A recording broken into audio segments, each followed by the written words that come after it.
Hi hello வணக்கம், இது உங்கள் சிவி ஜோன். சொல்லலாம் எப்படி இருக்கீங்க? இப்போ பற்றின ஒரு சம்பவம் நடந்துச்சு. பிக் பாஸ் அதிலேயே ஒரு டாஸ்க்கு கொடுத்தாரு. என்ன டாஸ்க்குனா, அது வழக்கம் போல் வாரம் நடக்கிற டாஸ்க்கு. வாரம் இறுதியில் யார் பெஸ்ட்டு யார் ஒஸ்ட்டு, ஃபஸ்ட்டு யார் பெஸ்ட்டு, இதில் வந்து ஒரு கிரைட்டீரியா கொடுக்குறாரு. என்னென்னா 10 வாரங்கள் நல்லா நோட் பண்ணிக்கோங்க, 10 வாரத்துலேயும் இவங்க பெஸ்ட்டாக இருக்காங்க அப்படின்னு, சரிங்களா? அந்த மாதிரி இருக்கிற நபரை 3 பேரை சொல்லுங்கள் அப்படின்னு ஒரு டாஸ்க். அப்படின்னா 10 வாரமும் உழைப்பை போட்டிருக்கணும். அதான் உண்மையிலேயே டாஸ்க். நம்ம சத்யா ஃபஸ்ட்டு எழுந்திரிச்சு வந்து சொல்கிறாரு, முத்துக்குமரன், விஷால், அருண்.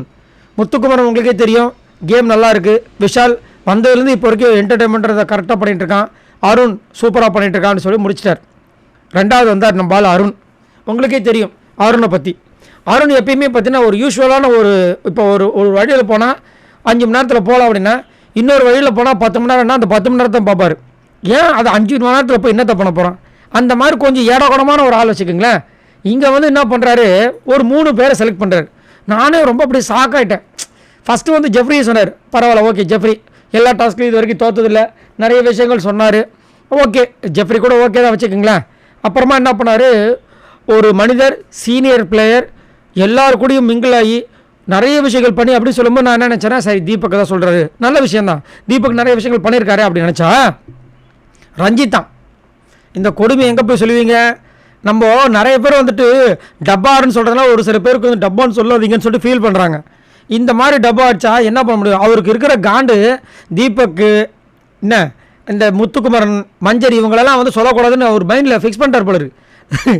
ரஞ்சித் வந்துட்டு ஃபஸ்ட்டு நாள்லேருந்து இப்போ வரைக்கும் 10 வாரங்களாக சூப்பரான பர்ஃபார்மன்ஸ் கொடுத்துக்கிறாங்களா மக்களே, பார்த்துக்குங்க. அப்புறமா யாரை சொன்னார்னா, விஜய் விஷால் என் நண்பன், எப்பயுமே அதை தான் சொல்லுவார். எல்லாத்துலேயும் பாருங்கள் என் நண்பன் வந்துடும். அதில் ஐயோ சொம்பு தூக்குறலாம் தூக்கலை, இப்படியா தூக்குவீங்கன்ற மாதிரி இருந்துச்சு. முத்துக்குமரன் வந்தாப்புல ஃபஸ்ட்டு வந்து தீபக், ரெண்டாவது வந்து ஜாக்லின், மூணாவது வந்து மஞ்சரி. தீபக் வந்து 2 வீக் நடுவில் வந்து டல்லாக இருந்தார். அதுக்கப்புறம் மரண மாதம் வந்து செம்ம கம்பேக் கொடுத்தாரு. ஜாக்லின் வந்துட்டு அவங்க இந்த கேமுக்காக நிறைய உழைப்பு போட்டிருக்காங்க. மஞ்சரி வந்துட்டு வால்கரண்ட்டில் வந்தாலும் அதிகமாக வந்துட்டு அவங்க பண்ண விஷயங்கள் சூப்பராக நிறைய டைம் வந்து இதுவாக இருக்குது, அதனால் அப்படின்னு சொல்லிட்டு போனாங்க. அன்ஷிதா வந்து ஒரு ஷாக்கிங்காக கொடுத்துட்டாங்க. என்ன கொடுத்துருந்தாங்கன்னா, ஜெஃப்ரி ஃபஸ்ட்டு, ரெண்டாவது முத்து, மூணாவது மஞ்சரின்னாங்க. மஞ்சரி எனக்கு உண்மையிலே பிடிக்காது, பட் இருந்தாலும் ஒரு ஆளாக இருந்து எல்லாரையும் ஃபேஸ் பண்ணாங்க, அதனால் எனக்கு மஞ்சரி பிடிச்சிருக்குன்னாங்க. முத்துக்குமரன் வந்து ஏதாச்சும் ஒன்று பண்ணுவான், தப்பு நடந்தாலும் அதை பூசி மொழிகிடுவான், ஆனாலும் நான் ஏதோ பண்ணுறான். ஜெஃப்ரி வந்துட்டு அவனுக்கு வந்து பாராட்டுகள் கிடைக்கவே மாட்டுது, அதனால் ஜெஃப்ரி. எனக்கு என்ன ஒரு வருத்தம்னா, எல்லோரும் வந்து இந்த சிம்பத்திலேயே வந்து ஜெஃப்ரியை பார்க்குறாங்க. ஜெஃப்ரி ஏழை, ஜெஃப்ரி வந்துட்டு சின்ன பையன். ஏன் சின்ன பையன் ஏழைன்னா மற்றவங்க என்ன பிறக்கும்போது சில்வர் ஃபோனில் பிறந்தாங்க. கேமில் என்ன பண்ணுறாங்களே, இந்த நாமினேஷன் ஃப்ரீ பாஸாக அப்படி தான் போச்சு.